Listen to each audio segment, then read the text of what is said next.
Tubuhku terguncang dihempas batu jalanan.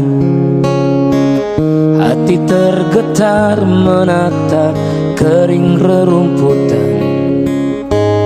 Perjalanan ini pun seperti jadi saksi. Gembala kecil menangis sedih. Oh, kawan coba dengar apa jawabnya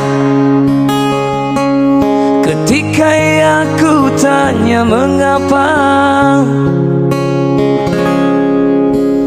Bapak ibunya telah lama mati,